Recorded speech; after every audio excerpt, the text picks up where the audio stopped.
Right now, I need you to lean in for a second, because what you're about to hear might make your stomach drop. There are men watching this who already feel something is off.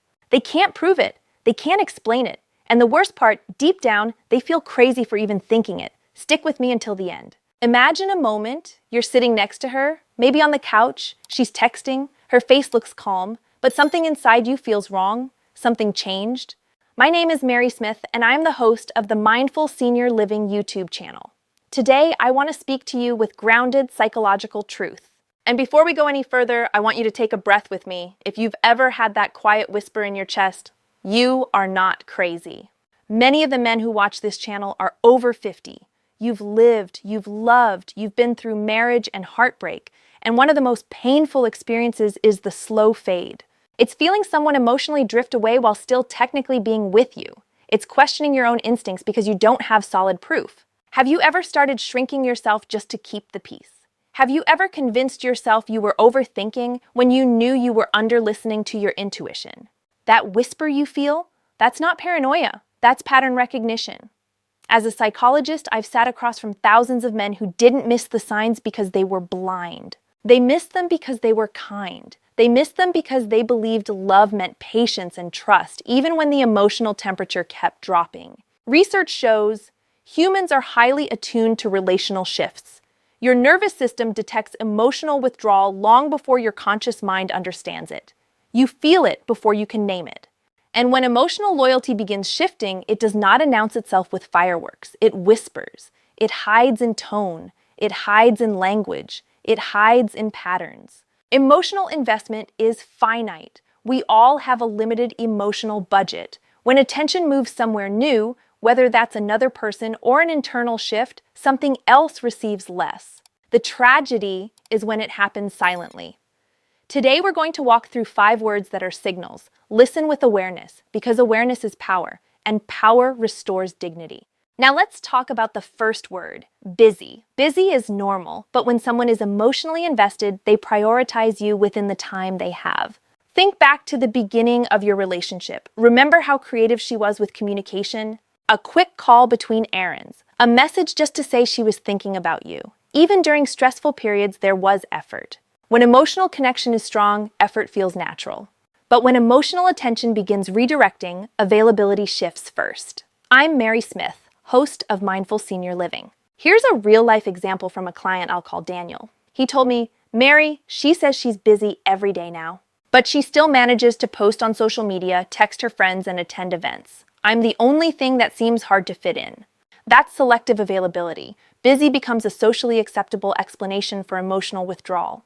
It's the safest shield because you can't argue with it. If you question it, you risk looking needy. And many men, especially mature men, would rather suppress their needs than appear insecure. So you give space. You become more understanding. You reduce your requests. But here's what happens psychologically. Your self-esteem begins quietly eroding.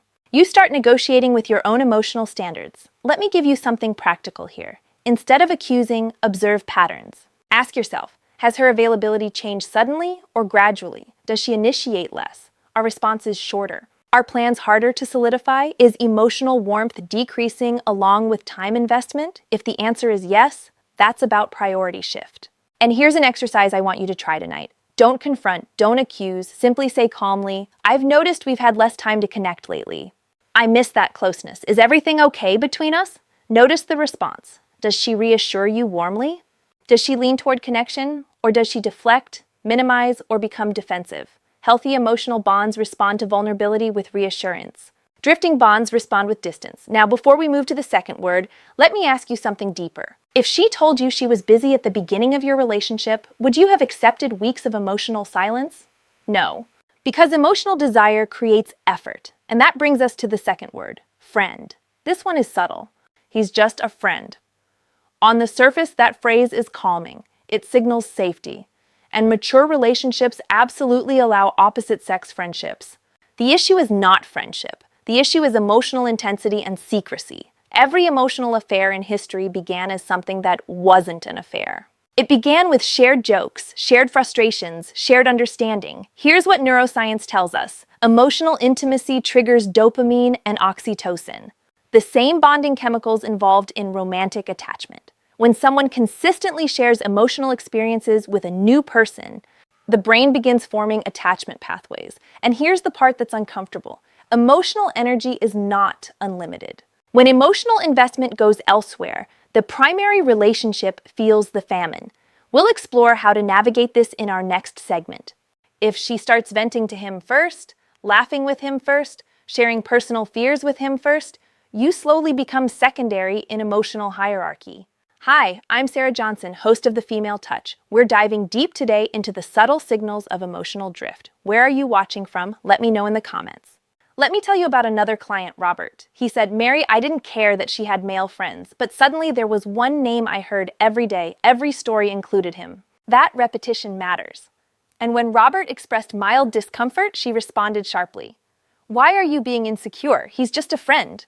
Defensiveness is not proof of wrongdoing, but defensiveness around transparency is information. Healthy friendships are open. You can see messages. You can meet the friend. There is nothing hidden. When emotional lines blur, privacy increases. And your intuition notices before your mind rationalizes. Let me pause here and ask you something honestly. If roles were reversed, would she feel comfortable with the same level of emotional closeness you're observing? That question alone can bring clarity. Now, before you jump to conclusions, here's an important grounding principle. Do not spy. Do not interrogate. Do not accuse without evidence. Instead, communicate standards. You might say, I believe emotional intimacy belongs primarily inside a relationship. If I ever make you feel secondary to someone else, I'd want you to tell me. Notice whether she aligns with that value or resists it, because emotional drift rarely happens loudly. It happens gradually through repeated small exchanges. And the third word signals when that drift deepens. Space. I need space. At face value, this is healthy language. Secure relationships allow breathing room. But context matters. When emotional closeness is intact, space comes with reassurance. I love you. I just need a few days to clear my head. When emotional closeness is fading, space feels cold and undefined. No timeline, no reassurance, just distance. Psychologically, this often reflects internal conflict. When someone begins forming new emotional attachments, cognitive dissonance arises. The brain seeks relief from guilt or confusion. Creating space reduces that tension temporarily. It becomes a buffer zone. And here's where many men make a critical mistake. They chase more texts, more affection, more effort. But attachment science shows us something powerful. Chasing distance amplifies it. Closeness cannot be negotiated through pressure. It must be chosen freely. If someone asks for space, here's your strength move. Respect it, but maintain dignity. Respecting their space shows that you value yourself as much as the relationship. It creates the silence necessary for them to actually miss you. Silence is not a weapon. It's a boundary. When you stop chasing, you stop being the pursuer and allow the distancer to feel the weight of their choice. In that space, her mind can shift from avoidance to recollection. She begins to remember the value of what you share, without the pressure of your expectations. True attraction is magnetic, not mechanical.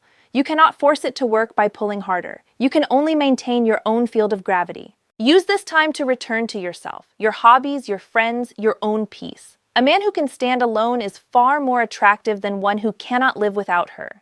When she does reach out, and if the foundation is there, she likely will, it should be because she missed your presence, not because you demanded her attention. This is how you rebuild, not by ignoring the drift, but by showing that your emotional stability isn't dependent on her momentary distance. If she chooses to align with your values, you'll find a deeper level of intimacy than before. If she doesn't, you've already maintained your dignity. Remember, the strongest position you can be in is knowing your own worth. Don't let fear dictate your actions in the face of drift. I understand. Take the time you need. I'm here for a healthy connection, not confusion. Then observe. I'm overwhelmed lately. Let me say something clearly before we go deeper. Stress is real. Life after 50 can be layered and complex. Careers shift, health changes, aging parents need support. Adult children create new responsibilities. Financial planning becomes serious. Hormonal changes affect mood and energy. Women, especially in midlife and beyond, may also be navigating menopause, identity transitions, and evolving purpose. So stress is not the enemy. But here is what you must pay attention to. Direction. In a securely bonded relationship, stress usually pulls partners closer together. When life feels heavy, You instinctively move toward your safe place. You vent. You decompress. You seek comfort. If she used to lean into you during hard days but now leans away from you, that directional shift matters. And this is where men often become deeply confused. You think, if she's stressed, I'll be more supportive. So you become more patient, more available, more accommodating. You lower your expectations. You silence your needs. You tell yourself, this is just a rough season. But weeks turn into months. And instead of closeness increasing, distance deepens. Let me explain the psychology behind this. The human brain associates relief with wherever it consistently receives emotional soothing. If she begins sharing stress with someone else first, whether that's a coworker, a friend, or even an online connection, her brain starts linking emotional relief to that person. Not because she planned to betray you, not because she woke up intending harm, but because emotional habits quietly form through repetition. She vents there, she laughs there, she feels understood there, and slowly, without dramatic intention, you shift from emotional sanctuary to emotional responsibility. Responsibilities feel heavy when excitement lives elsewhere. This is one of the hardest truths for mature men to accept. Effort does not create desire. You can become the most understanding, patient partner in the world, but if emotional excitement and novelty are forming somewhere else, increased effort alone cannot reverse it. That's not failure, that's psychology. Let me tell you about a man I'll call Thomas.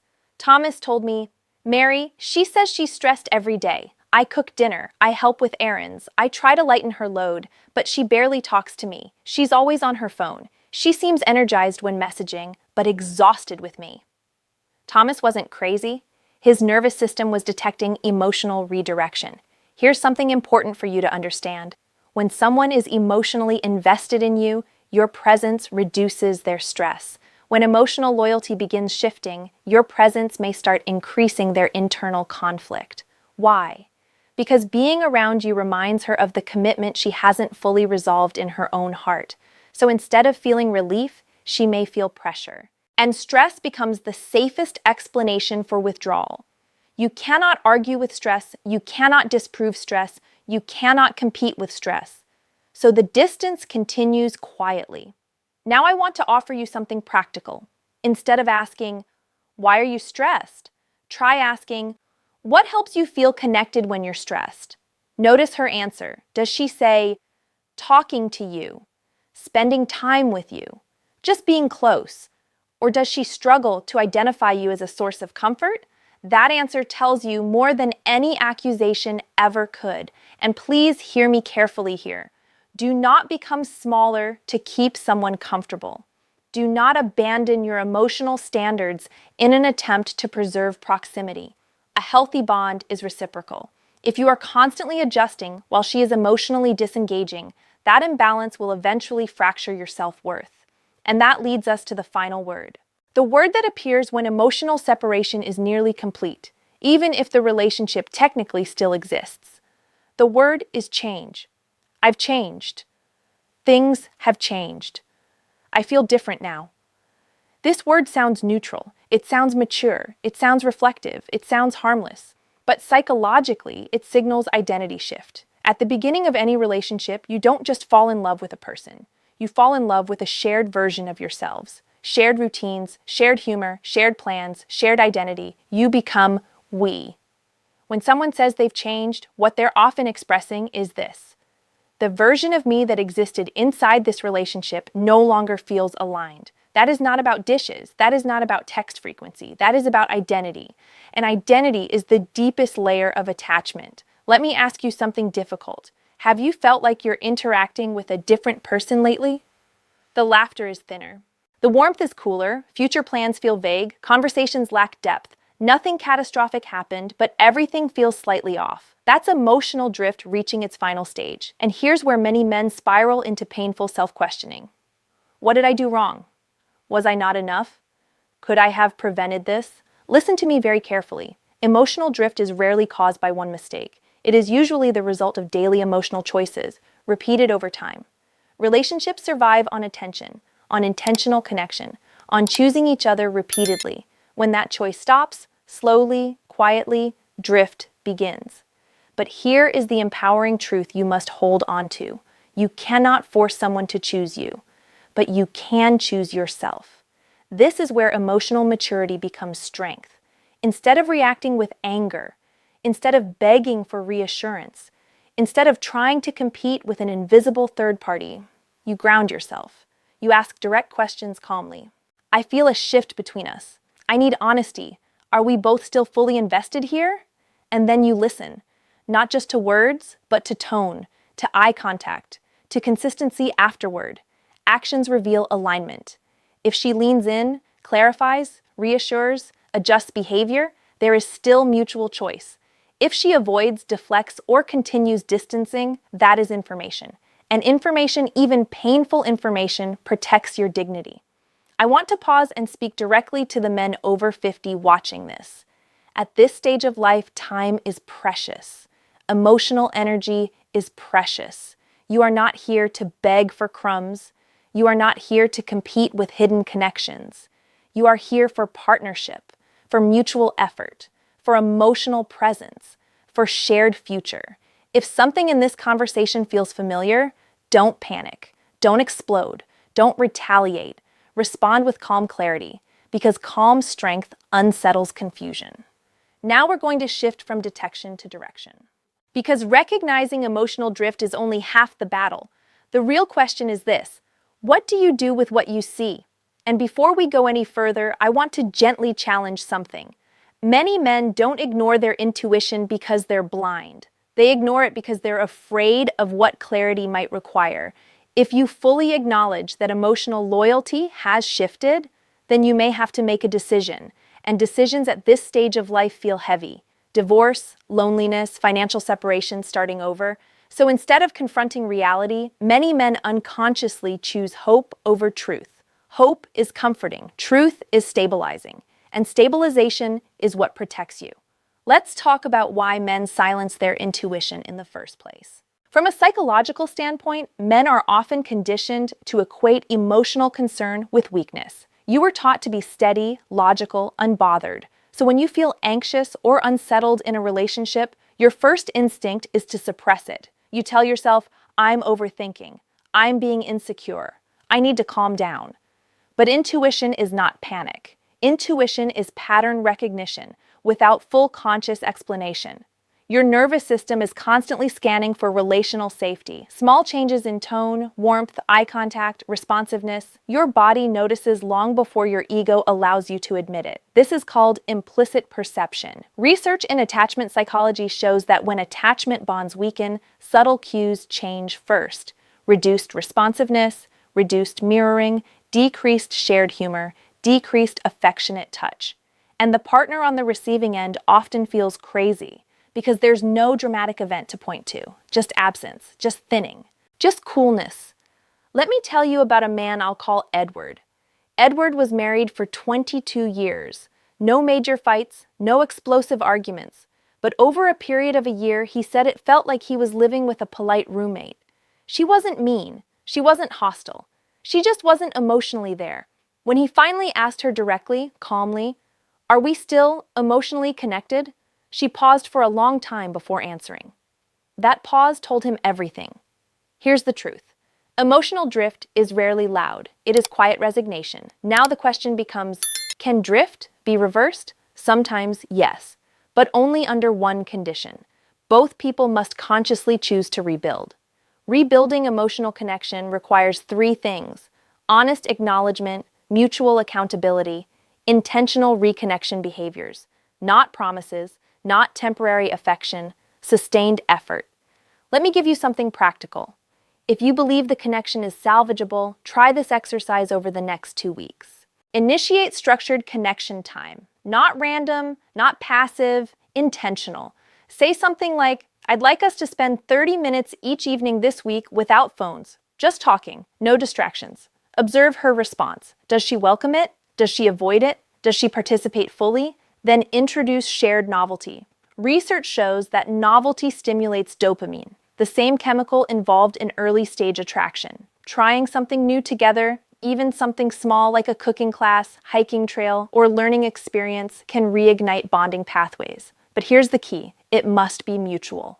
If you are the only one initiating repair while she remains emotionally disengaged, you are not rebuilding, you are compensating. And compensation eventually breeds resentment. Now we need to address something deeper. What if the emotional shift is not about another person? What if it's about identity evolution? Around midlife, many women experience profound psychological transitions. Children grow up, careers plateau or change, hormonal shifts impact mood and desire, questions about purpose arise. Sometimes when a woman says, "I've changed," it's not about another man. It's about an internal transformation she hasn't fully articulated. The danger isn't change itself. The danger is silent change. Healthy couples discuss identity shifts openly. Unhealthy dynamics let them unfold in secrecy. If she truly is evolving internally, here's a powerful question you can ask. How can I support who you're becoming without losing who we are? That question invites collaboration rather than confrontation. But again, notice the response. Does she include you in her evolution, or does she subtly exclude you from her future narrative? Inclusion signals investment. Exclusion signals departure. Now let's talk about something many men avoid: fear of being alone. At 25, starting over feels adventurous. At 55, it feels terrifying. But here's a hard truth spoken gently. Staying in a one-sided emotional relationship is lonelier than being single. Emotional neglect inside partnership erodes self-worth faster than solitude ever could. I have seen men reclaim vitality in their 60s after leaving emotionally vacant marriages. Not because divorce is glamorous, but because dignity is oxygen, and dignity restores confidence. Let me ask you something honestly. When you look in the mirror, do you see a man shrinking to maintain connection, or do you see a man standing grounded in emotional standards? Your future depends on that answer. Now, I want to bring us to something empowering. The goal of this conversation is not hypervigilance, it's self-respect. Self-respect means this: if emotional reciprocity fades, you address it calmly. If clarity is avoided, you request it directly. If honesty is withheld, you decide accordingly. You do not chase someone who is emotionally stepping away. You do not compete with hidden dynamics. You do not sacrifice your internal peace to preserve external appearance. And here's the paradox most men learn too late. The moment you stop chasing and start standing calmly in your worth, dynamics shift. Sometimes she steps back toward you because she feels the grounded strength. Sometimes she steps further away because she was already halfway gone. Either way, you regain power. Before we close, I want you to reflect on the 5 words we discussed: busy, friend, space, stress, change. None of them are proof on their own, but patterns matter. Tone matters, consistency matters, energy matters, and your intuition matters. If something here resonated with you, I want you to do 2 things. First, like this video, not for algorithms alone, but because conversations like this protect men who were never taught emotional literacy. Second, comment the word clarity if you're choosing awareness over avoidance. And most importantly, subscribe if you value grounded psychological truth without manipulation or fear tactics. You deserve relationships built on mutual enthusiasm, on chosen closeness, on transparency. The right relationship will never make you feel like you're slowly disappearing. And if you ever do feel that way, don't silence it. Lean into it, because awareness is not the beginning of loss. It is the beginning of strength. If this resonated with you, consider joining our private membership community, where we dive even deeper into these behavioral science principles. Don't forget to like this video and subscribe to The Female Touch for more honest insights into the human heart. I'm Sarah Johnson. Thank you for watching, and remember, your presence is the foundation of attraction. See you next time.